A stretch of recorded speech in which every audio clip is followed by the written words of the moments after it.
بسم الله الرحمن الرحيم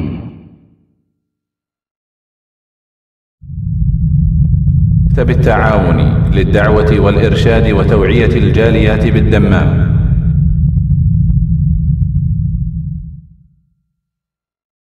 إنا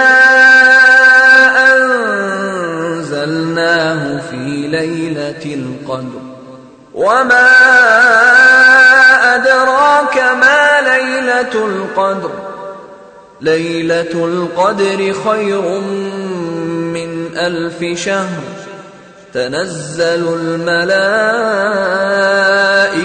والروح فيها بإذن ربهم من كل أمر سلام هي حتى مطلع الفجر.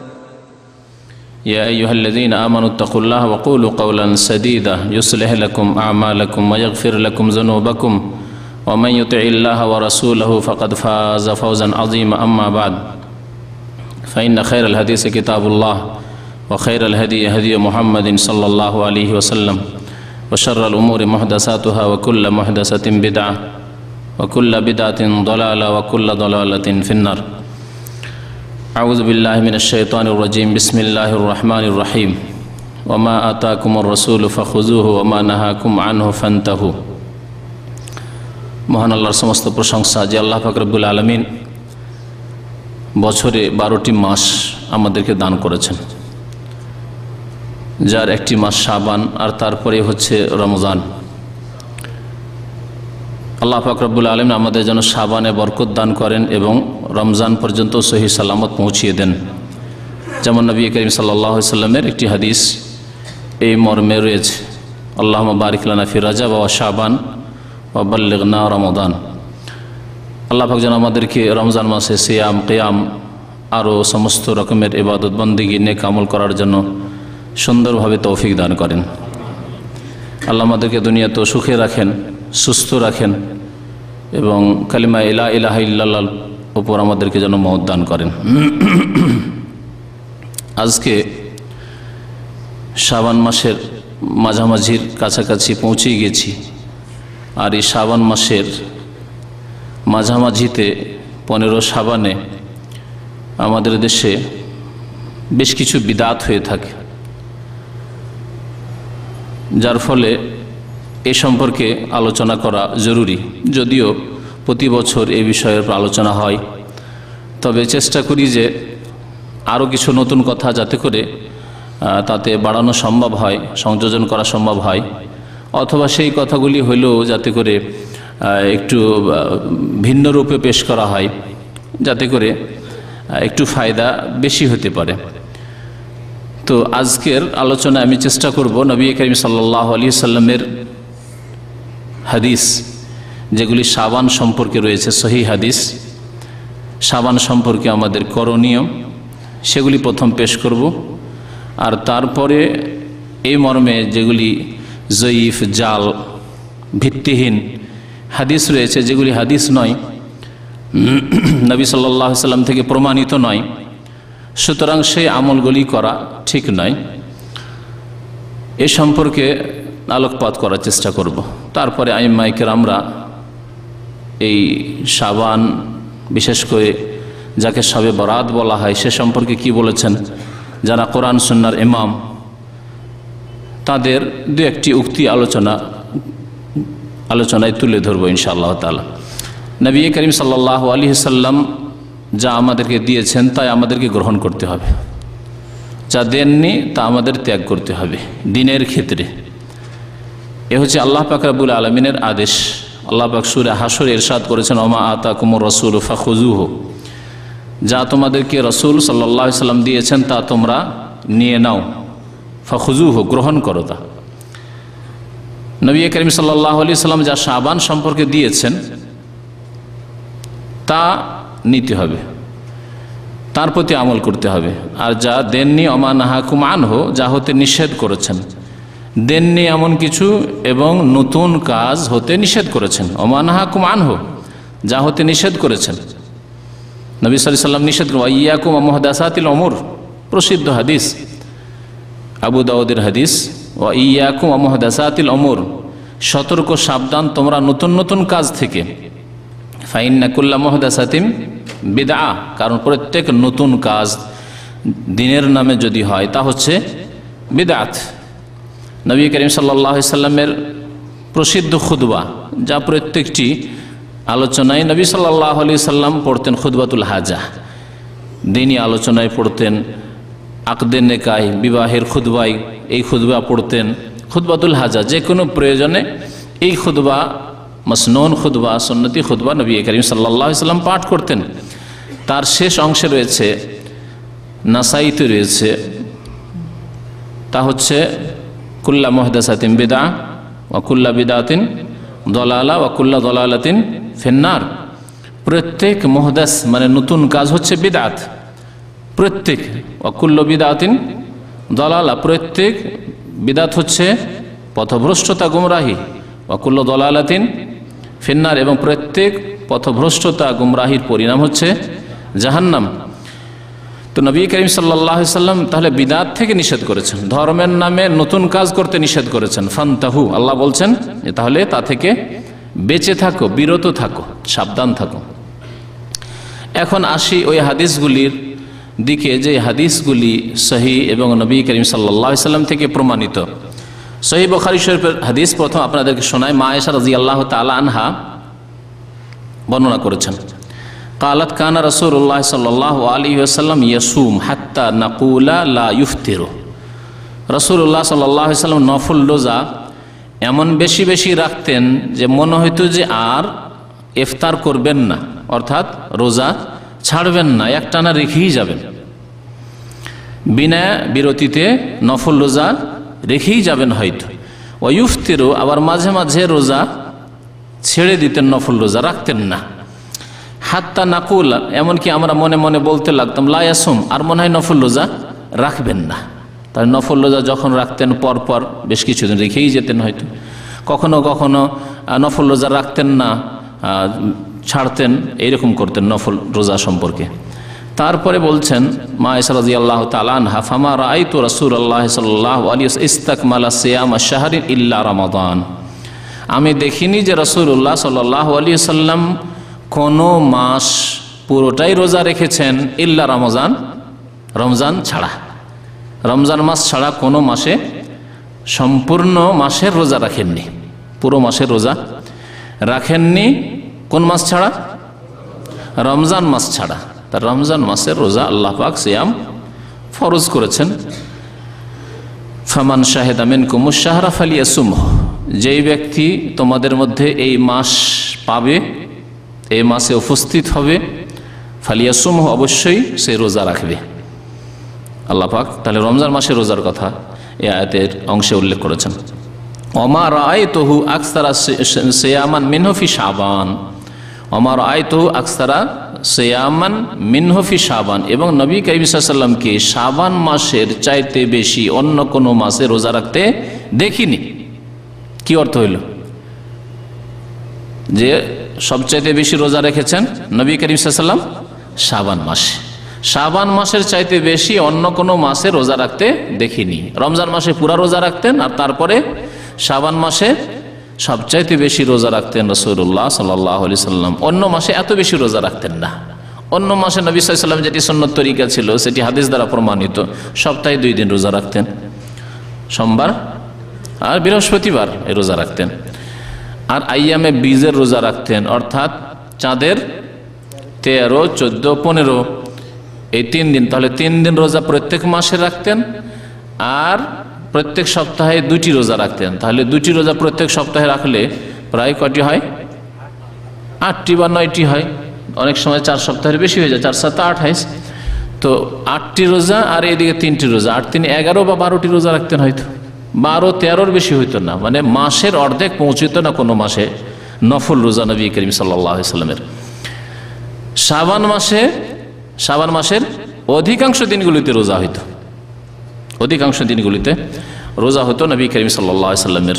আখরাজাহুল বুখারী, হাদিসটি সহিহ বুখারীর হাদিস। ওমা রাআইতুহু আকসারা সিয়ামান মিনহু ফি শাবান, আমি দেখিনি যে নবী সাল্লাল্লাহু আলাইহি ওয়াসাল্লাম শাবান মাসের চাইতে বেশি অন্য কোনো মাসে রোজা রেখেছেন।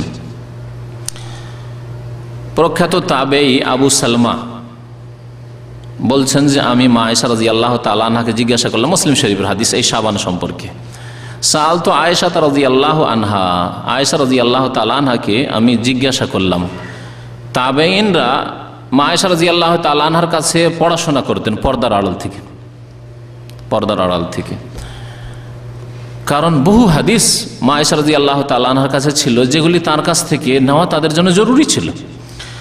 এইরকমই যদি অবস্থা হয় কোথাও যে বিশেষ কোনো মহিলা, তার কাছে বিশেষ কোনো বিদ্যা আছে, যেই বিদ্যা তার কাছে যেইভাবে পাওয়া যাবে অন্য কারো কাছে পাওয়া যাবে না, তাহলে তার কাছ থেকে এলেম শেখার প্রমাণ রয়েছে তার বৈধতার, কিন্তু যাতে করে ফিতনার আশঙ্কা না থাকে সেই জন্য পর্দার আড়াল থেকে হইতে হবে।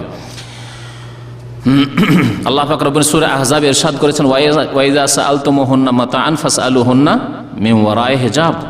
তোমরা যদি নারীদের কাছ থেকে কোনো কিছু চাইতে হয়, যে খালা আম্মা ওই জিনিসটা দেন, আপনার মা নয়, আপনি তার মাহরাম নন, বা কোনো যে কোনো ভাবি অমুক জিনিসটা দেন, বাড়ির সামান। আল্লাহ পাক বলছেন ওয়াইজা সাআলতুমুহুন্না মাতাআন, কোন আসবাবপত্র, মাল সামান, কোনো বস্তু যদি চাইতে হয় কোনো মহিলার কাছে, আল্লাহ কি তরিকা শিখেছেন? কোরআনে কারীমের শিক্ষা। মুসলিম উম্মাহ কোরআন থেকে দূরে সরে গেছে। ফাসআলুহুন্না মিন ওয়ারাই হিজাব, তাদের কাছে চাও পর্দার আড়াল থেকে। দুনিয়ার কোনো সামান চাইতে হইল, গিয়েছেন ভাইয়ের বাড়িতে, গিয়েছেন প্রতিবেশীর বাড়িতে, আর বাড়িতে পুরুষ লোক নেই, কোনো কিছু চাইতে হবে সামান, অমুক জিনিসটা দেন, অমুক জিনিসটা দেন, পর্দার আড়াল থেকে চাইতে হবে, দরজার বাইরে থেকে চাইতে হবে, পর্দার আড়াল থেকে। ফাসআলুহুন্না মিন ওয়ারাই হিজাব, এতে অন্তর পবিত্র থাকে। আল্লাহ পাক রব্বুল বলেছেন এতে তোমার অন্তর পবিত্র থাকবে, আর তাদেরও, ওই নারীদেরও অন্তর পবিত্র, সাফ সুতরা, পরিষ্কার পরিচ্ছন্ন থাকবে। যালিকা আতহারু লিকুলুবিকুম ওয়া কুলুবিহিন্না, এটি হচ্ছে অত্যন্ত পবিত্রতা তোমাদের অন্তরের জন্য, তাদের অন্তরের জন্য। তাহলে দিনের শিক্ষা নিলেও অথবা অন্য কোনো শিক্ষা নিলেও পর্দার আড়াল থেকে হবে। মহিলা প্রফেসর, লেডি প্রফেসর, হ্যাঁ, মেডিকেল কলেজের প্রফেসর, ইউনিভার্সিটির প্রফেসর, লেকচারার, আর সামনে পড়াবে যুবক ছেলেদেরকে, জায়েজ নয়, হারাম, হারাম। যেমন যুবতী মেয়েদেরকে পুরুষ শিক্ষক দিয়ে সরাসরি পড়ানো জায়েজ নয়, হারাম, ঠিকই তেমনই কোনো মহিলা প্রফেসর দিয়ে, লেকচারার দিয়ে বা শিক্ষিকা দিয়ে পুরুষ ছেলেদেরকে পড়ানো জায়েজ নয়, হারাম। আল্লাহ পাক রব্বুল কোরআনে যে তালিম দিয়েছেন, শিক্ষা দিয়েছেন, তাতে রয়েছে সার্বিক কল্যাণ। এই কোরআনের শিক্ষা থেকে, আদর্শ থেকে মুসলিম জাতি সরে গেছে, সহজ শিক্ষা শুরু করেছে, আল্লাহ পাক তাদের উপর আযাব চাপিয়ে দিয়েছে, আযাব চাপিয়ে দিয়েছেন। অশান্তি আর অশান্তি, ইউনিভার্সিটিতে স্ট্রাইক, অশান্তি, মারপিট, ছাত্র ধরে প্রফেসরদেরকে, লেকচারারদেরকে মার দিচ্ছে, ইত্যাদি ইত্যাদি। তো আবু সালমা রহমতুল্লাহ আলাইহি প্রখ্যাত তাবেঈ, 7 জন মশহুর ফোকাহা ছিলেন তাবেঈনদের মদিনায়, ফোকাহে সাবাহ মদিনার বলা হয়, তাদের একজন আবু সালমা রহমতুল্লাহ আলাইহি। মা আয়েশা রাদিয়াল্লাহু তাআলা আনহার ছাত্র, পর্দার আড়ালে ছাত্র। বলছেন যে আমি মা আয়েশা রাদিয়াল্লাহু তাআলা আনহাকে জিজ্ঞাসা করলাম আন সিয়ামে রাসূলিল্লাহ সাল্লাল্লাহু আলাইহি ওয়াসাল্লাম, রাসূলুল্লাহ সাল্লাল্লাহু আলাইহি ওয়াসাল্লামের নফল রোজা সম্পর্কে। নবী করিম সাল্লাল্লাহু আলাইহি ওয়াসাল্লাম নফল রোজা, সুন্নত রোজাগুলি যে রাখতেন, তার ধরন কি ছিল, পরিমাণ কি ছিল, সংখ্যা কি ছিল। ফাকালাত কানা ইয়াসুম হাত্তা নাকুল কাদ সাম ওয়া ইফতার, রাসূলুল্লাহ সাল্লাল্লাহু আলাইহি ওয়াসাল্লাম রোজা রাখতেন, তারপরে আমরা মনে করতাম যে রোজা রেখে যাবেন হয়তো, ওয়া ইফতার হাত্তা নাকুল কাদ আফতার, তারপর রোজা ছেড়ে দিতেন, মনে হয়তো যে আর রোজা রাখবেন না। তার মানে এইরকম কোনো নিয়ম ছিল না যে এতটা হইতেই হবে, একবারে জরুরি। মাঝে মাঝে বেশি রেখে দিতেন, মাঝে মাঝে কম রাখতেন, মাঝে মাঝে একটানা রেখে দিতেন, মাঝে মাঝে বেশ কিছুদিন ছেড়ে দিলেন। এইভাবে নবী করিম সাল্লাল্লাহু আলাইহি ওয়াসাল্লাম রোজা রাখতেন। তারপরে বলছেন যে ওয়ালাম আরাহু সাইমান মিন শাহরিন কাত্তু আকসারা মিন সিয়ামিহি মিন শাবান, শাবান মাসে যত বেশি রোজা রেখেছেন তার চাইতে বেশি তাকে রোজা রাখতে কোনোদিন বা কোনো মাসে দেখিনি।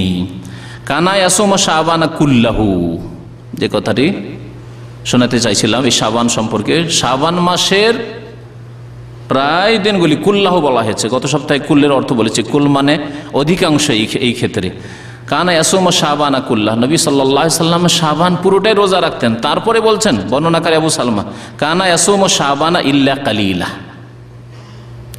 মায়েশা রাদিয়াল্লাহু তাআলা আনহা থেকে হাদিস শোনাচ্ছেন যে রাসূলুল্লাহ শাবানে রোজা রাখতেন ইল্লা কালিলা, অল্প দিন ছাড়া, অল্প কয়েকদিন ছাড়া শাবান মাসের অধিকাংশ দিনগুলিতেই রোজা রাখতেন। এই হাদিসের প্রচার কেন করে না বিদআতপন্থীরা? যে শাবান মাসের শুরুতে প্রচার মাধ্যমগুলি লেগে যাক, রেডিও, টিভি, বিভিন্ন চ্যানেল যেগুলো ইসলামিক চ্যানেলের নামে মশহুর, অথচ ইসলামের নামে বিদআত অনেকেই প্রচার করছে বা অধিকাংশগুলি প্রচার করছে, তারা কেন লাগছে না এই হাদিসগুলি প্রচার করে? রাসূলুল্লাহ সাল্লাল্লাহু আলাইহি ওয়াসাল্লাম সহিহ মুসলিমের হাদিস, বুখারী মুসলিমের হাদিস, ওয়া কানা ইয়াসুমু শাবানা ইল্লা কালিলা, রাসূলুল্লাহ সাল্লাল্লাহু আলাইহি ওয়াসাল্লাম শাবান মাসের অল্প দিন ছাড়া সবগুলি দিনে রোজা রাখতেন। সবগুলি দিনে রোজা রাখান, জাল কথা প্রচার করেন, সহি কথার প্রচার করেন না বিদাতি ভাইরা। আর একটি হাদিস এই শাবান সম্পর্কে, যে হাদিসটি প্রমাণ করে যে শাবানের শেষ দিকে রোজা না রাখাই ভালো, যদিও জায়েজ রয়েছে। আন আবি হুরায়রা রাদিয়াল্লাহু তাআলা আনহু قال قال رسول الله صلى الله عليه وسلم اذا كان النصف من شعبان فلا صوم حتى يجي رمضان। আবু হুরায়রা রাদিয়াল্লাহু তাআলা আনহু বলছেন যে রাসূলুল্লাহ সাল্লাল্লাহু আলাইহি ওয়াসাল্লাম ইরশাদ করেছেন, ইযা কানা নিসফু মিন শাবান, শাবানের অর্ধেক যখন হয়ে যাবে, মানে 15 তারিখ যখন হয়ে যাবে, ফালা সাওমা, আর রোজা নেই, মানে রোজা রাখিও না। অন্য হাদিসে ফালা তাসুম, রোজা রাখিও না, হাত্তা ইয়াজিয়া রমাদান, যতক্ষণ পর্যন্ত রমজান না আসে। রমজান আসলে আবার রমজানের ফরজ রোজা রাখো।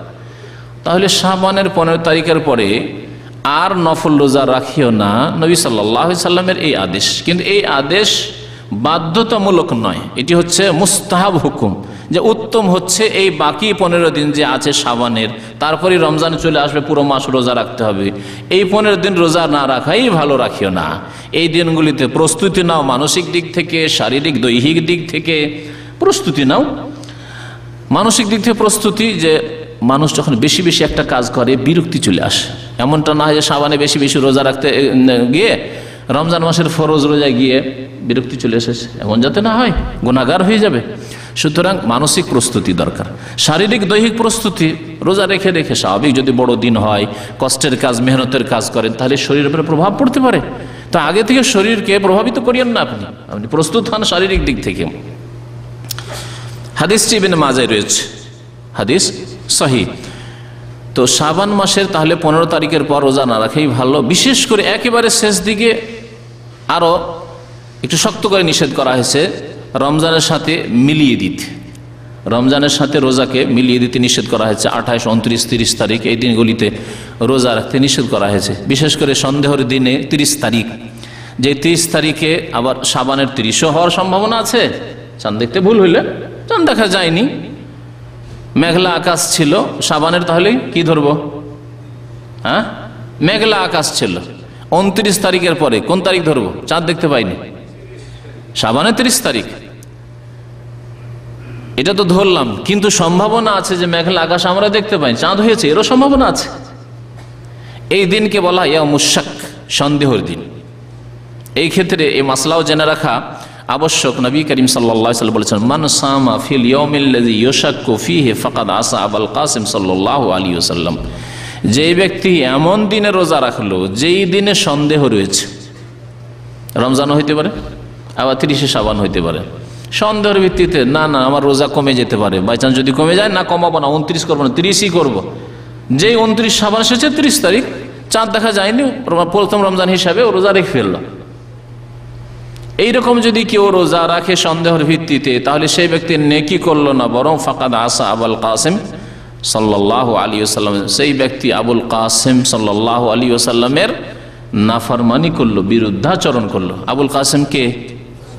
নবী করিম সাল্লাল্লাহু আলাইহি ওয়াসাল্লামের উপনাম। তার বড় ছেলের নাম যেহেতু কাসিম ছিল, বাল্যকালে মারা গিয়েছিল, সেই জন্য নবী করিম সাল্লাল্লাহু আলাইহি সাল্লামকে আবুল কাসিম বলা। সেই ব্যক্তি রাসূলুল্লাহ সাল্লাল্লাহু আলাইহি ওয়াসাল্লামের বিরুদ্ধাচরণ করল।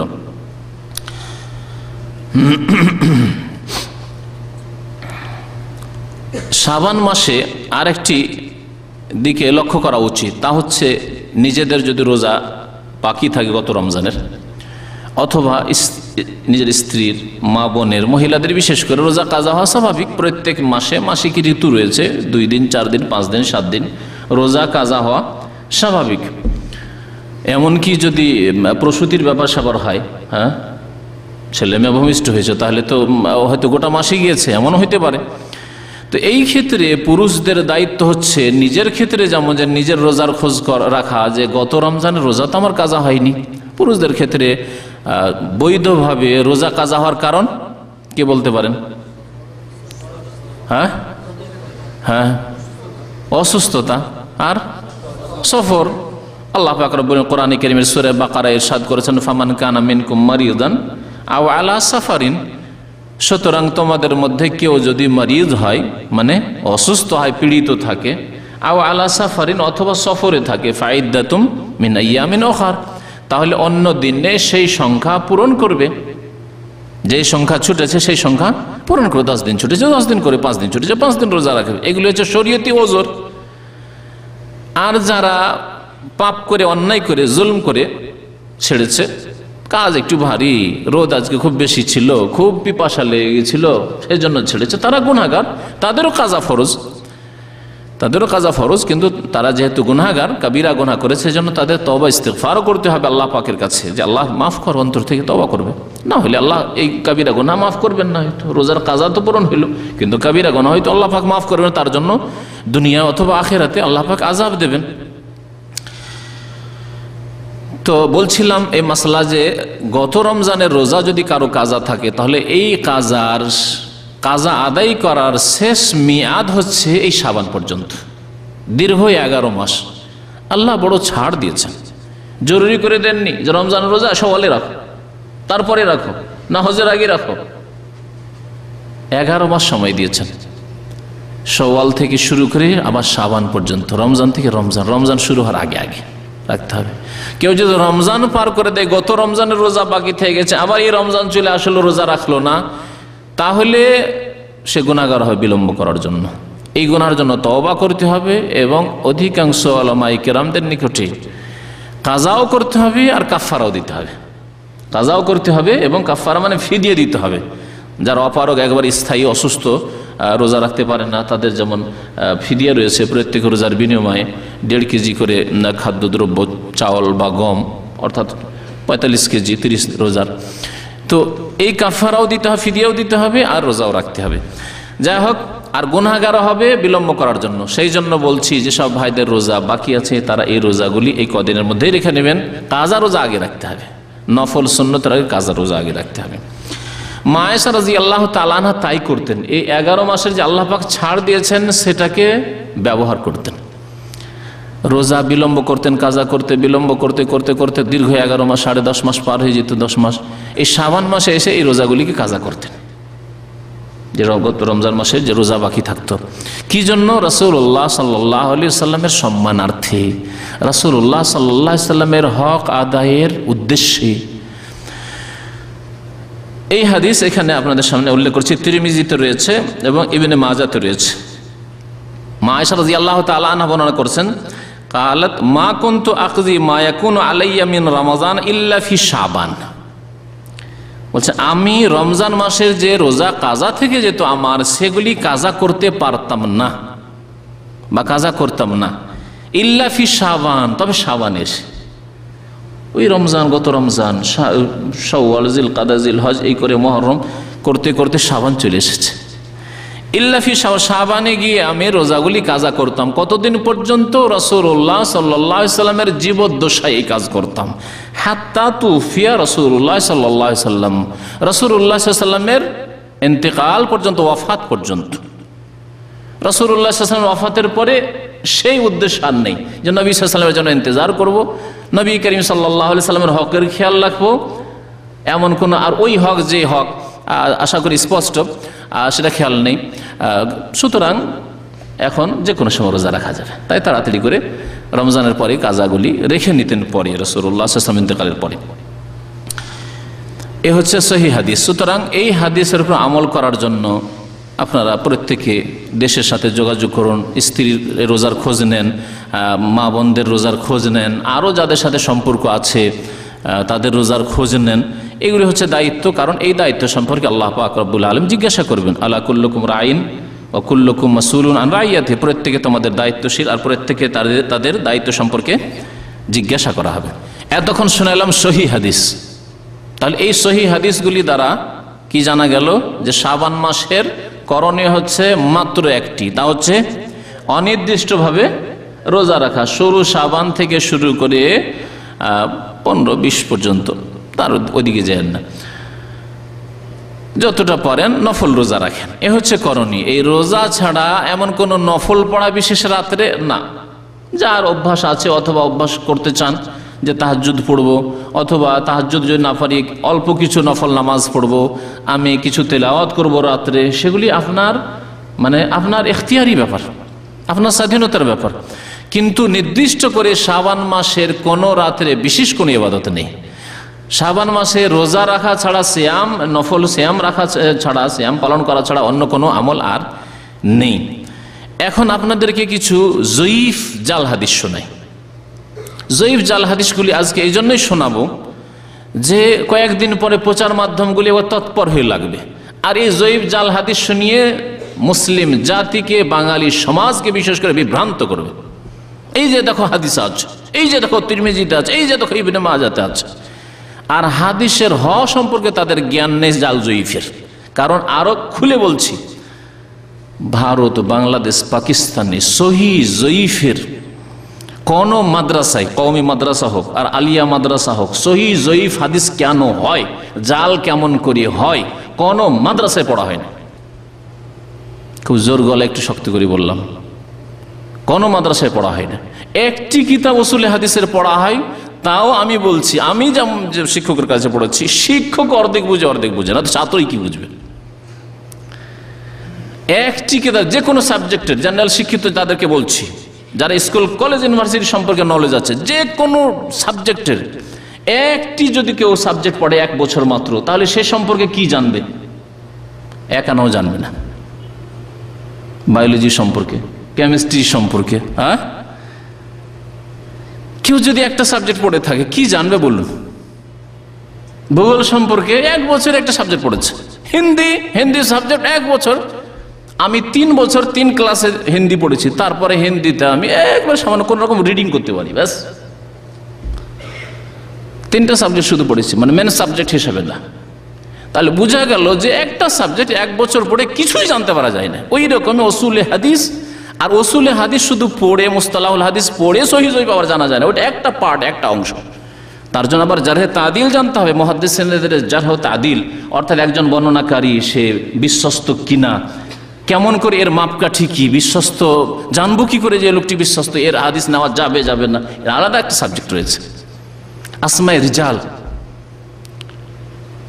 অর্থাৎ বর্ণনাকারীদের বায়োগ্রাফি, ইতিহাস বৃত্তান্ত তাদের জীবনের, যে তারা কেমন ছিল, ধার্মিক ছিল না ধার্মিক ছিল না, সুন্নতি ছিল না বিদাতি ছিল, স্মৃতিশক্তি ছিল না স্মৃতিশক্তি দুর্বল ছিল, ইত্যাদি ইত্যাদি।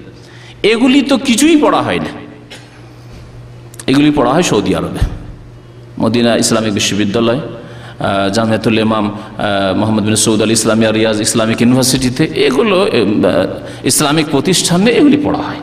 সুতরাং যারা সহিহ জয়ীফ জালের মাপকাঠি জানে না, তারা আবার সহিহ জয়ীফ জাল কি বয়ান করবে? যা আছে তাই তুলে রেখে দিল মানুষের সামনে, আর মানুষকে গুমরাহ করলে এই হচ্ছে অবস্থা।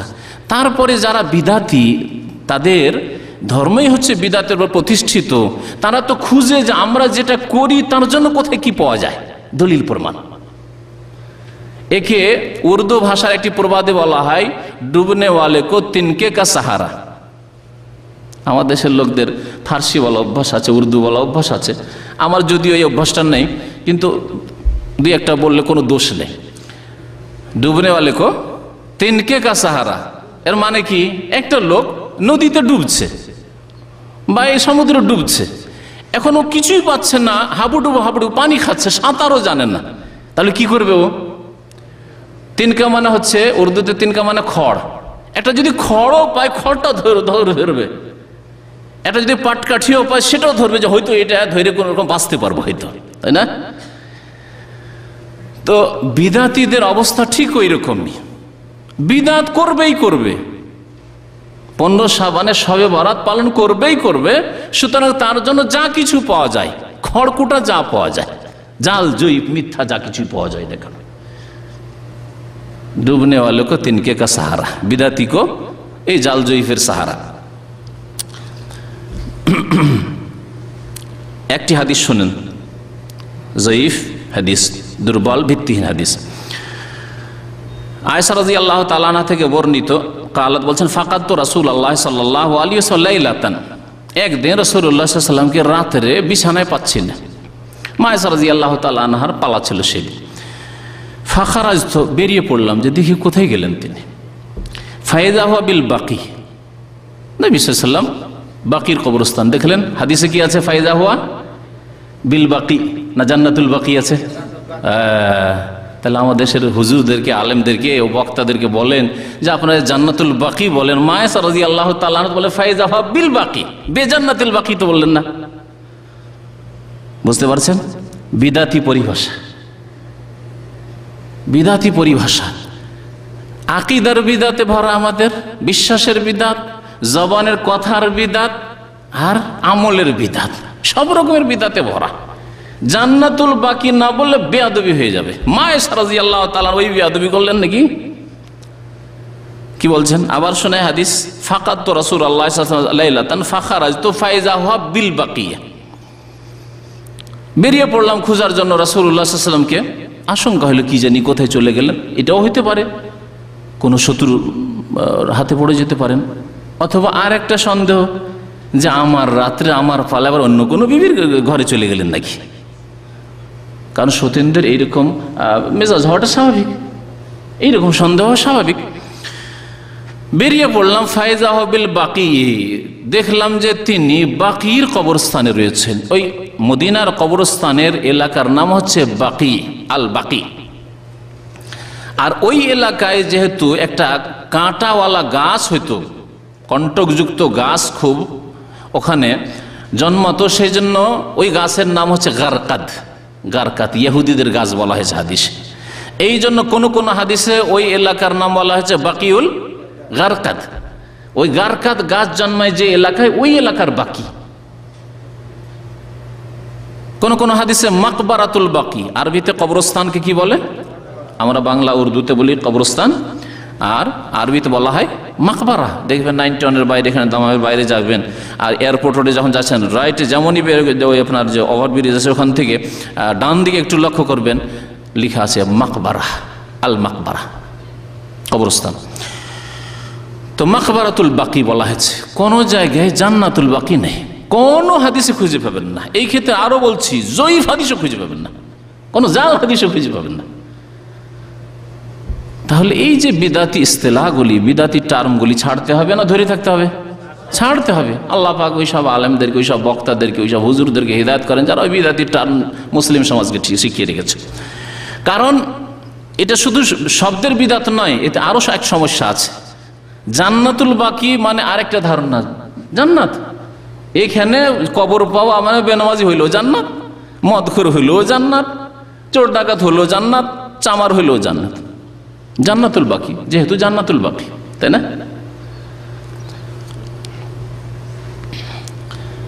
ফাকালা রাসূলুল্লাহ সাল্লাল্লাহু আলাইহি ওয়াসাল্লামকে যখন পেয়ে গেছেন, রাসূলুল্লাহ বললেন, আকুনতে তাখাফিনা ইয়াহিফাল্লাহু আলাইকা ওয়া রাসূলুহু, হে আয়েশা তুমি কি আশঙ্কা করছো, ভয় করছো যে তোমার ওপর আল্লাহ কোনো জুলুম করবেন এবং তার রাসূল জুলুম করবেন? বলার উদ্দেশ্য যে তোমার সন্দেহ হয়েছে যে তোমার বিছানা থেকে আমি চলে এসেছি ঘর থেকে, তার মানে কোনো বিবির কাছে চলে যাব আর আমি রাসূলুল্লাহ হয়ে জুলুম করবো, এরকম? এটা কি সম্ভব? তুমি এই ধারণায় মনে উঠে এসছো। আমি সেই উদ্দেশ্যে আসিনি, বরং আমি মুমিন মুমিনাতদের জন্য ইস্তিগফার করার জন্য, আল্লাহর কাছে মার্জনা কামনা করার জন্য, তাদের জন্য দোয়া করার জন্য এসেছি কবরস্থানে। তাহলে রাত্রে কবরস্থানে যাওয়া, মুমিন মুমিনাতদের জন্য দোয়া, যে কোনো কবরস্থানে যাওয়া নবী করিম সাল্লাল্লাহু আলাইহি সাল্লামের সুন্নাত। এই সুন্নতটি এই হাদিস না, এই হাদিস তো বলবো পরে এর অবস্থা, সহিহ হাদিস দ্বারা প্রমাণিত, সহিহ হাদিস দ্বারা প্রমাণিত যে নবী করিম সাল্লাল্লাহু আলাইহি সাল্লাম মাঝে মাঝেই বাকির কবরস্থানে যেতেন, রাত্রে বিশেষ করে যেতেন, আর দিনেও যেতেন, জিয়ারত করতে যেতেন। আমাদের দেশের ভাষায় জিয়ারত মানে দোয়া করা, সেখানে গিয়ে মুমিন মুমিনাতদের জন্য আল্লাহর কাছে ইস্তিগফার করা। কুলতু ইয়া রাসূলুল্লাহ, মা আয়েশা বলছে আমি বললাম হে আল্লাহ রাসূল, ইন্নী জানান্তু আন্নাকা আতাইতা বাযা নিসাইকা, আমার ধারণা যে আপনি কোনো বিবির কাছে চলে গেছেন, সেই জন্য আপনার খোঁজ করা শুরু করেছি। গেলেন কোথায় আপনি? ফাকালা, তারপরে রাসূলুল্লাহ সাল্লাল্লাহু আলাইহি ওয়াসাল্লাম বললেন ইন্নাল্লাহা আযজা ওয়া জাল্লা ইয়ানজিলু লাইলাতান নিসফি মিন শাবান ইলা সামাইদ দুনিয়া, আল্লাহ পাক রব্বুল আলামিন শাবান মাসের নিসফে শাবানে মানে 15 শাবানে আসমানি দুনিয়াতে মানে প্রথম আসমানে, নিকটের আসমানি দুনিয়া, আসমাদ দুনিয়া মানে নিকটের আসমান, দুনিয়া মানে নিকট। আর এই দুনিয়াকে দুনিয়া এই জন্য বলা হয় যে দুনিয়া আখিরাতের তুলনায় নিকট, এই জন্য দুনিয়ার জন্য খুব মেহনত করছি, কিন্তু আখিরাতের জন্য নামাজ পড়তে বলা হচ্ছে না, নেই। আবার নামাজটা যদি দুনিয়ার জন্য হইতো তো অবশ্যই নামাজ পড়তো, প্রত্যেকে নামাজ পড়তো। যদি কোনো কফিল লেবার নিয়ে আসে শুধু নামাজ পড়ার জন্য, তো দেখেন নামাজ কেমন হয়, কত সুন্দর, ঠিক না? দুনিয়া, কারণ দুনিয়ার জন্য নামাজ, ওকে নিয়ে আসা হয়েছে নামাজ পড়ার জন্য। সৌদি আরবে আসো, নামাজ পড়ো, রোজা রাখো, আর মাঝে মাঝে উমরা করো, বা স্যালারি নাও, তাহলে নামাজের শেষ থাকতো না, আমরা সব ফেল হয়ে যেতাম ওইসব নামাজের কাছে, ঠিক না? তো দুনিয়াকে দুনিয়া বলা হয় দুটি কারণে। দুনিয়ার ওয়াজহে তাসমিয়া শুনেন, ওয়াজহে তাসমিয়া মানে নামকরণের কারণ। দুনিয়াকে দুনিয়া আর আখেরাতকে আখেরাত। দুনিয়াকে দুনিয়া কেন বলা হয়? একটি কারণ হচ্ছে দুনিয়া পরকাল আখেরাতের তুলনায় নিকটবর্তী। আর দুনিয়া মানে আদনার মুআন্নাস, দুনিয়া মানে হচ্ছে নিকটবর্তী। নিকটবর্তী মানুষ নগদ নগদ চায়, পয়সা চায়। দুনিয়া হচ্ছে পয়সার নাম, দুনিয়া হচ্ছে নেতৃত্বের নাম, মন্ত্রী মিনিস্টার আর এমপি হওয়ার নাম, চেয়ারম্যান হওয়ার নাম। দুনিয়া হচ্ছে বড় পোস্ট পাওয়ার নাম, দুনিয়া হচ্ছে আয়েশ আরামের নাম। সুতরাং এগুলোর জন্য মেহনত করছে, কিন্তু নামাজ ও তো আখিরাতের কাজ, রোজা হজ যাকাত ও তো আখিরাতের কাজ। সেই জন্য অধিকাংশ লোক এই ক্ষেত্রে গাফেল, কারণ আখিরাত অনেক দূরে, অনেক দূরে মনে হচ্ছে। শয়তান পর্দা ফেলে দিয়েছে চোখের উপর, অথচ মরলে আখিরাত শুরু, কিন্তু শয়তান পর্দা ফেলে দিয়েছে চোখের উপর। দুনিয়ার নামকরণের আরেকটি কারণ হচ্ছে দুনিয়া মানে নিকৃষ্ট হয়, যেমন কাছেও হয় নিকটেও হয় দুনিয়ার অর্থ। আরেকটি অর্থ হচ্ছে দুনিয়া মানে নিকৃষ্ট, যেমন এই লোকটি আদনা লোক। হাদিস আছে আদনা রাজুলিন ফিল জান্নাহ, জান্নাতের নিম্ন স্তরের লোক। দেখেন আদনা মানে নিম্ন স্তর, নিকটবর্তী নয়। তো দুনিয়া মানে নিকৃষ্ট। আর দুনিয়াকে দুনিয়া এই জন্য বলা হয় যে দুনিয়া আখিরাতের তুলনায় একেবারে নিকৃষ্ট, নিকৃষ্ট, তুচ্ছ। নবী করিম সাল্লাল্লাহু আলাইহি ওয়াসাল্লাম বলেছেন লাউ কানাতিদ দুনিয়া তা'দিলু ইনদাল্লাহি জানাহা বাউদা মা সাকা কাফিরান শারবাতা মাইন। দুনিয়ার মূল্য, সারা দুনিয়ার মূল্য, সেই সারা দুনিয়াতে কত যে খনিজ সম্পদ আছে, কত স্বর্ণ চাঁদি আছে, কত টাকা পয়সা, রিয়াল ডলার টাকা, কত যে আছে আল্লাহ পাক জানে। আর কত যে সম্পদ আছে জমিনের ওপরে, মাটির তলায়, হ্যাঁ, আর কত যে বড় বড় নেতৃত্ব আছে, আর কত যে ভোগবিলাসের বিষয়বস্তু আছে। এই সবগুলি মিলিয়ে লাউ কানাতিদ দুনিয়া, পুরা দুনিয়া তা'দিলু ইনদাল্লাহি জানাহা বাউজা, আল্লাহর নিকটে যদি মাছির ডানা বরাবর তার মূল্য হইত, মাছির পাখার সমান, ডানার সমান মূল্য হইত, আল্লাহর কাছে যদি এতটুকু মূল্য হইতো, মা সাকা কাফিরান শারবাতা মাইন, তাহলে কোনো কাফের নাস্তিককে, মুশরিক পুত্তলিককে, অস্বীকারীকে এক ঢোক পানিও আল্লাহ পাক দিতেন না। কারণ দুনিয়ার একটা নিয়ামত হচ্ছে পানি, আল্লাহ পানি দিতেন না। যে কাফের তুই আল্লাহকে স্বীকার করিস, তোকে পানি কেন দেবো? পানি দিতেন না। তাহলে আল্লাহ শ্বাস প্রশ্বাস দিতেন, হাওয়া বাতাস দিতেন, অক্সিজেন দিতেন, দিতেন না আল্লাহ পাক রব্বুল আলামিন। কিন্তু দুনিয়ার মূল্য আল্লাহ পাক রব্বুল আলামিনের নিকট আখিরাতের তুলনায় কিছুই নয়, নিকৃষ্ট দুনিয়া। তো দুনিয়া মানে নিকৃষ্ট, দুনিয়া মানে নিকটবর্তী, আর দুটোই রয়েছে এই দুনিয়াতে।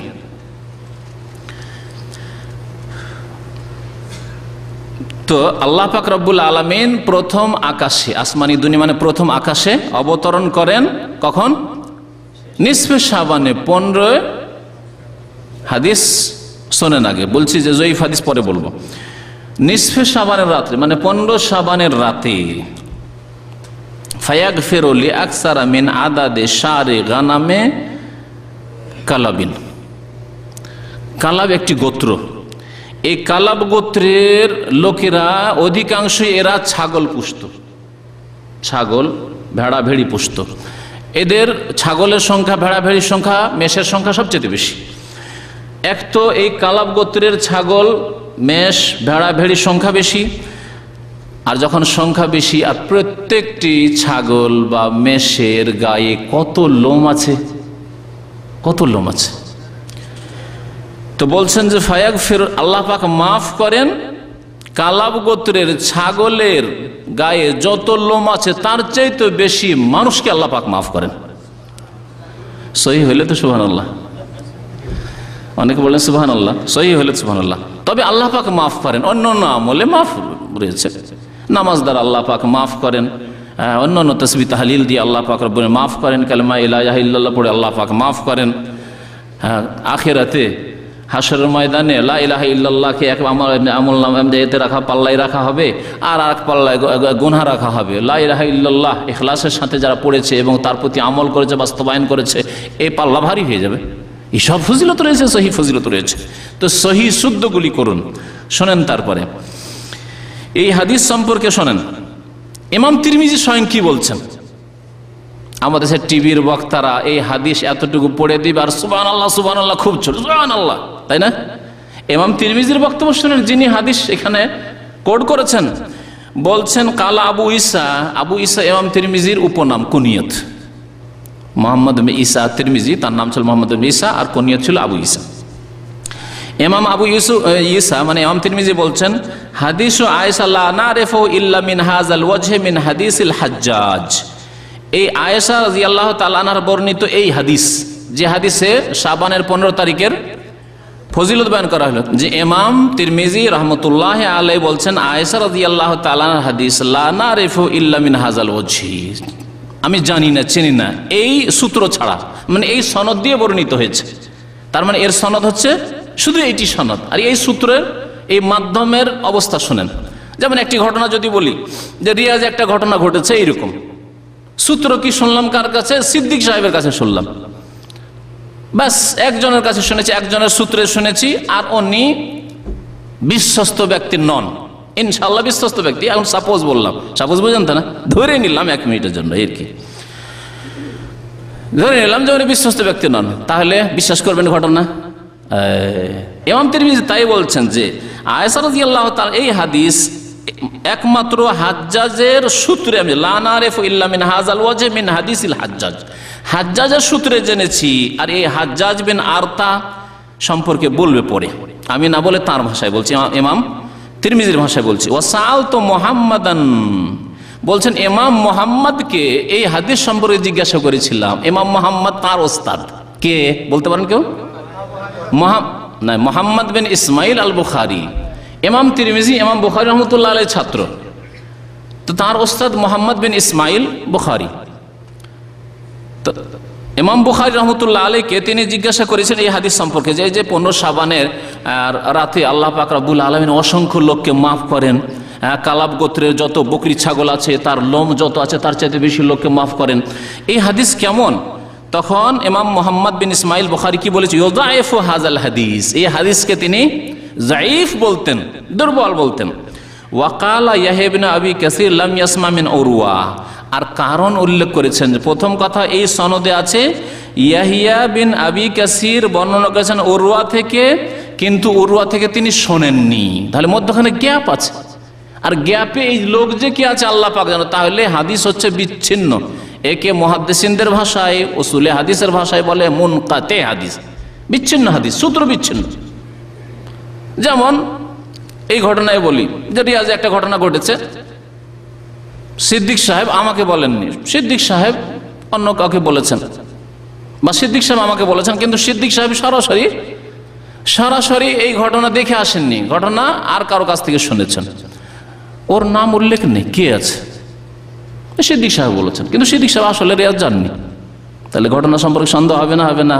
হতে পারে সিদ্দিক সাহেব এমন ব্যক্তি থেকে বয়ান করেছেন সে মদ খাওয়া লোক, হতে পারে সে একবারে স্মৃতিশক্তি দিয়ে একবারে সড়া পচা, হতে পারে যে সেই ব্যক্তি বেমান, মৃত্যুক, একবারে মিথ্যা কথাবার্তা বলে, মানুষকে বিব্রত করে। আরে শুনলাম নাকি রিয়াজে লোকজনকে ধরছে আর এই কামা ফেড়ে ফেলে দিচ্ছে, এইরকম ঘটনা শুনেছেন না? শুনেনি কিছুদিন আগে? শুনলেই বিশ্বাস করবেন, বিশ্বস্ত সূত্রে শুনতে হবে, বিশ্বস্ত সূত্রে শুনলে ঠিক আছে বিশ্বাস করবেন, কিন্তু এমনিতে শুনলে বাতাস এইরকম খবর বিশ্বাস হয়ে গেল। জ্ঞানী মানুষ কখনো এরকম করে বিশ্বাস করে না। তো বলছেন যে মধ্যখানে বিচ্ছিন্নতা আছে, যে কে সিদ্দিক সাহেব যে যার কাছ থেকে বর্ণনা করেছেন তার নাম আমরা জানি না, তাকে চিনিও না। ইয়াহিয়া বিন কাসির যে হাদিসের বর্ণনাকারী উরওয়া থেকে বয়ান করেছেন, কারণ সনদে আমি সামনে উল্লেখ করেছি, বলছেন আখবার আল হাজ্জাজ বিন আরতা আন ইয়াহিয়া বিন আবি কাসিরিন আন উরওয়াতা। উরওয়াতা আর উরওয়া রাহমাতুল্লাহ আলাইহি, উরওয়া ইবনে জুবাইর আয়েশা রাদিয়াল্লাহু তাআলা আনহা থেকে বর্ণনা করেছেন। তাহলে উরওয়ার ছাত্র ইয়াহিয়া বিন কাসির নাই, মধ্যখানে একজন কেউ আছে, কে জানার নেই। হতে পারে মৃত্যু, হতে পারে দাজ্জাল, হতে পারে স্মৃতিশক্তি একেবারে নেই, শুনেছে প্রত্যেক রাত্রে করে দিয়েছে নিসফে শাবান, আর কোনো বিচিত্র নেই। কারণ সহিহ মুসলিমের হাদিসে কি আছে? ইয়ানজিলু রাব্বুনা তাবারাকা ওয়া তাআলা কুল্লা লাইলাতিন ইলা সামাইদ দুনিয়া। আমাদের রব আল্লাহ পাক রব্বুল আলামিন প্রত্যেক রাত্রে আসমানি দুনিয়াতে, মানে প্রথম আসমানে নেমে আসেন। আল্লাহ পাকের নেমে আসা অবতরণ আল্লাহ পাকের মতো, আল্লাহ পাকের মতো। যেমন আল্লাহ পাকের চেহারা আল্লাহর মতো, আল্লাহর হাত আল্লাহর মতো, আল্লাহর কথা আল্লাহর কালাম আল্লাহর মতো, মানুষের মতো নাকি? ঠিকই তেমনি আল্লাহ পাকের অবতরণ প্রথম আসমানে আসা আল্লাহ পাকের মতো, তার জন্য যেমন সমীচীন, তার জন্য যেমন যোগ্য। কুল্লা লাইলাতিন, এই হাদিস আছে মুসলিম শরীফের হাদিস, প্রত্যেক রাত্রে আসেন। তাহলে নিসফে শাবানের আবার কি থাকলো? ওই হাদিসটি সহিহ হতে পারে, বর্ণনাকারী মিথ্যুক অথবা স্মৃতিশক্তি একেবারে দুর্বল, কুল্লা লাইলাতিনকে নিসফে শাবান করে দিয়েছে। অথবা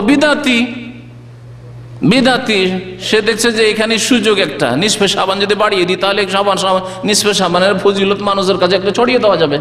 আর বিদাতিরা এইভাবে জাল হাদিস প্রচার করেছে, ইচ্ছে করেও করেছে, অনেক সময় অনিচ্ছাকৃত করেছে। অনিচ্ছাকৃত মানে স্মৃতিশক্তির মানে হ্রাস পাওয়ার কারণে, স্মৃতিশক্তি দুর্বল হওয়ার কারণে করেছে। সে বেচারা মনে করছে আমি ঠিক বলছি, কিন্তু আসলে ভুল বলছে। আর অনেক সময় ইচ্ছা করে বলে। এর বাস্তবে একটা ঘটনা শোনাচ্ছি। আমি বক্তব্য করলাম গণতন্ত্রের উপরে, যে ইসলামে গণতন্ত্র নেই, গণতন্ত্র ইসলাম পরিপন্থী বিষয়। আজকে থেকে 5-7 বছর আগে যেটা প্রথম অডিও রেকর্ড হয়েছিল। তারপরে বাংলাদেশের এক ম্যাগাজিনে আসলো, যে আমার নাম দিয়ে আসলো, যে বলছে যে ইসলামের রাজনীতি নেই। ওটা কি করেছে? গণতন্ত্রকে পাল্টে দেশের শব্দ পাল্টে কি করেছে? তিনি বলেছেন যে ইসলামে কোনো রাজনীতি নেই। আমি কখনো বলি না আমার জিন্দিগিতে, আমি ছাত্র লাইফ থেকে বিশ্বাস রাখি না, ছাত্র জীবন থেকে, যে ইসলামের রাজনীতি নেই। ইসলামে যদি রাজনীতি না থাকবে তাহলে বদর ওহুদ কেনই বা হইল? আর মক্কা বিজয়, ফতে মক্কা বিজয়ী কেন হইল? আর খয়বরী কেন হইল? আর তায়েফের যুদ্ধই কেন হইল? ইত্যাদি হইল কেন এগুলো? তাবুক কেন হইল? আর ইসলামে যদি রাজনীতি না থাকে তাহলে চোরের হাত কি করে কাটা যাবে? একটা লোক খুন করে দিল, তাহলে ওকে শ্বাস কেমন করে ওর বাস্তবায়ন করা হবে? ডাকাতের কি করে শাস্তি হবে? রাজনীতি আলাদা জিনিস আর গণতন্ত্র আলাদা জিনিস। তাহলে যেই ব্যক্তি এই মিথ্যা কথা বলেছে, সে দুইয়ের এক, হয় সে মিথ্যুক, কোরআন সুন্নাহর অনুসারী আলেমদের শত্রু, সে শত্রুতা করে এটা প্রচার করেছে। আর না হইলে তার স্মৃতি শক্তি হচ্ছে ছড়া, সে শুনেছে এক আর বলেছে আর এক। শুনেছে গণতন্ত্র, কিন্তু তার মনে থাকেনি, বুঝে রাজনীতি নেই। ঠিক না? দেখলেন বাস্তব উদাহরণ। দুই রকমের এক অবশ্যই সে আছে। কি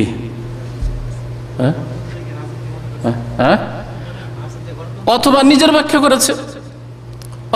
ব্যাখ্যা করেছে, যে রাজনীতি মানে গণতন্ত্র, তাছাড়া আর কোনো উপায় নেই। তাই নবী করিম সাল্লাল্লাহু আলাইহি ওয়াসাল্লামের যুগে কোন গণতন্ত্র ছিল, আবু বকরের যুগে কোন গণতন্ত্র ছিল, ওমরের যুগে কি গণতন্ত্র ছিল, ওসমানের যুগে কি গণতন্ত্র ছিল, আর আলী রাদিয়াল্লাহু তাআলা আনহুম আজমাইন তাদের জামানে কি গণতন্ত্র ছিল?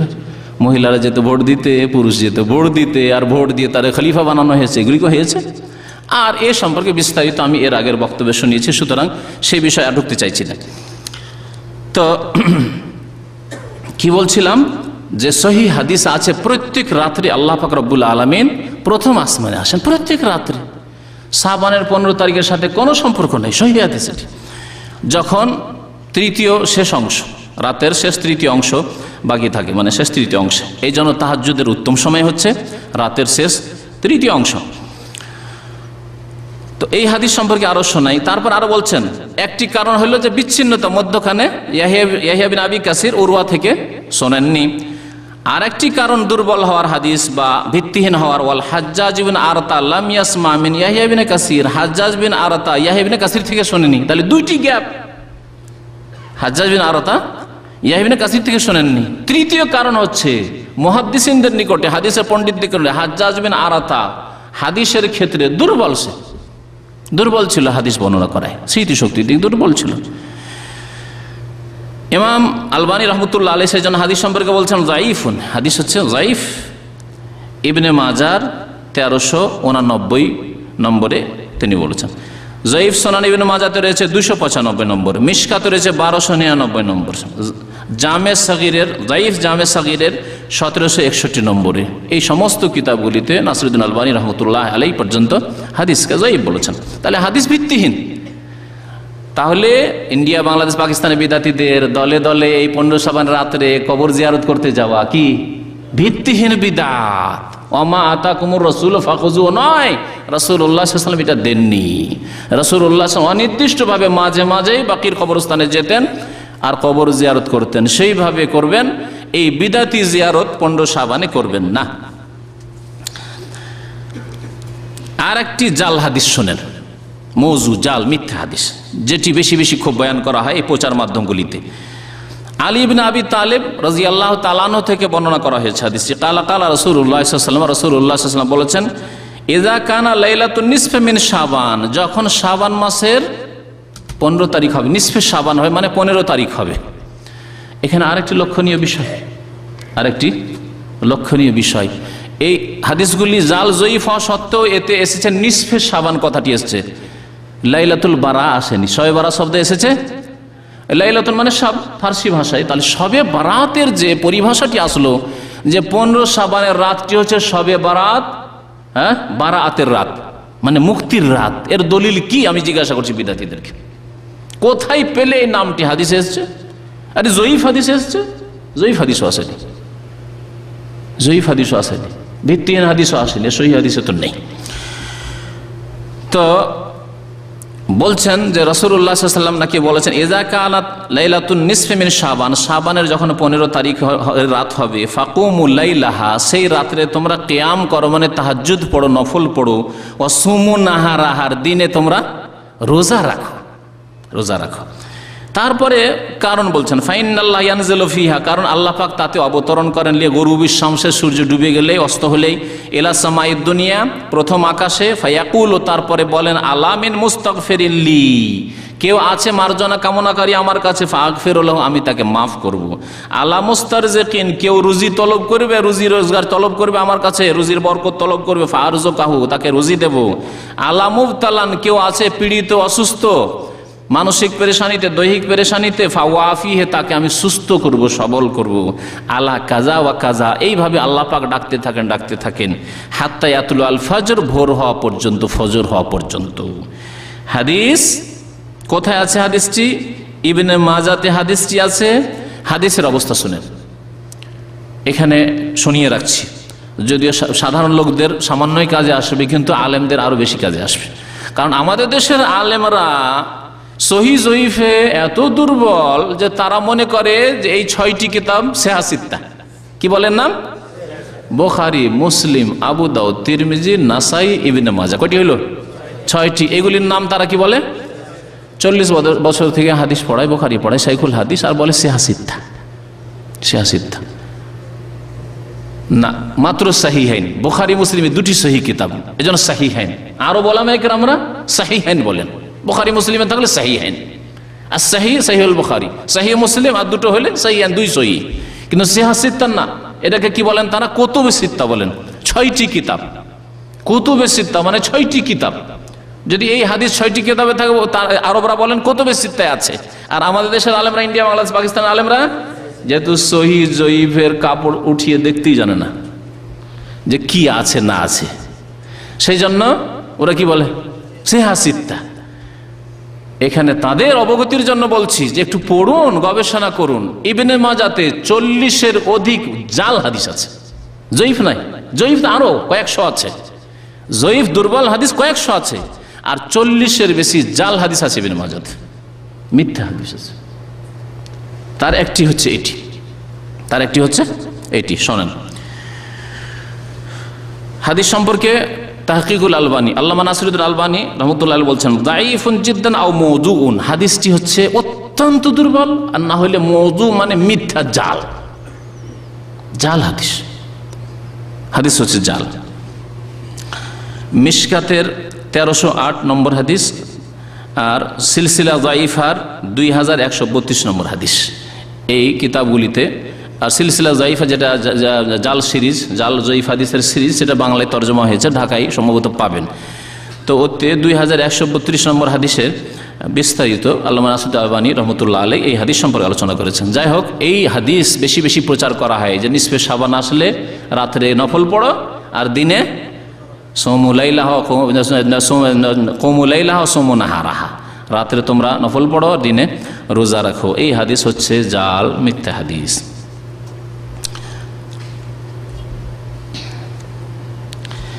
আর একটি হাদিস শুনিয়ে দিই, সময়ও চলে যাচ্ছে। কিছু আইম্মায়ে কেরামদের দু একটি কথাও শোনাবো মনে করছি। এই হাদিস আবু মুসা আশআরী রাদিয়াল্লাহু তাআলা আনহু থেকে বর্ণিত। আবু মুসা আশআরী রাদিয়াল্লাহু তাআলা আনহু থেকে বর্ণিত হাদিসটি ইবনে মাজাহতে রয়েছে।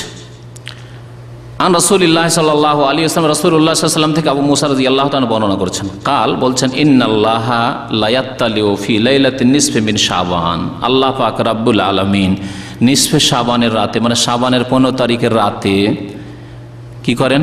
তাকিয়ে দেখেন। লা ইয়াত্তালিউ, তাকিয়ে দেখেন মানে পৃথিবীবাসীর দিকে, সারা বিশ্বের মানুষের দিকে। ফায়াগফিরু লিজামিই খালকিহি, সুতরাং তারপরে আল্লাহ পাক কি করেন? সমস্ত মাখলুককে কি করেন? মাফ করে দেন। সমস্ত মানুষকে আল্লাহ পাক মাফ করে দেন। ইল্লা লি মুশরিকিন আও মুশাহিন, তবে আল্লাহ মুশরিককে মাফ করেন না। আর মুশাহিন মানে বিদ্বেষী, শত্রুতা যে অন্তরে রাখে তাকে আল্লাহ মাফ করেন না। এ হলো হাদিস। এই হাদিস, প্রথম কথা, এই হাদিসকে অধিকাংশ আইম্মায়ে কেরাম মুহাদ্দিসিনরা জয়ীফ বলেছেন, শুনে রাখেন। এবং এর কারণ, এর বর্ণনাকারী ইমাম ইবনে মাজাহর ওস্তাদের নাম হচ্ছে রাশেদ বিন সাঈদ বিন রাশেদ আর রামলি, তার ওস্তাদের নাম হচ্ছে ওয়ালিদ, আর তার ওস্তাদের নাম হচ্ছে ইবনে লাহিয়া। ইবনে লাহিয়া সম্পর্কে বলা হয়েছে যে সেই ব্যক্তির স্মৃতিশক্তি হারিয়ে গেছিল এবং শেষ জামানে একটু পাগল হয়ে গেছিল। কিতাব থেকে হাদিস বয়ান করতো, কিতাব তার হারিয়ে গেছিল, তারপরে তখন হাদিস বয়ান করতে গিয়ে ভুল ভাল যে ইশাই করে বয়ান করতো। এই জন্য তার হাদিস উলামায়ে কেরামরা মুহাদ্দিসিনরা ছেড়ে দিয়েছিলেন। ইবনে লাহিয়া তাহলে হাদিসের ক্ষেত্রে দুর্বল, জয়ীফ বর্ণনাকারী। এই হাদিসের বর্ণনাকারীর সামনে হাদিস আছে, যে কোন ইবনে মাজাহ খুললে সনদ সহ খুললে তাতে পাবেন আন ইবনে লাহিয়া আন যাহাক ইবনে আইমান আন যাহাক ইবনে আব্দুর রহমান ইবনে আরজাব আন আবি মুসা আল আশআরী। আমি প্রাথমিক এতটুকু আপনাদেরকে জানিয়ে রাখলাম যে ইবনে লাহিয়া একজন জয়ীফ বর্ণনাকারী হাদিস আছে।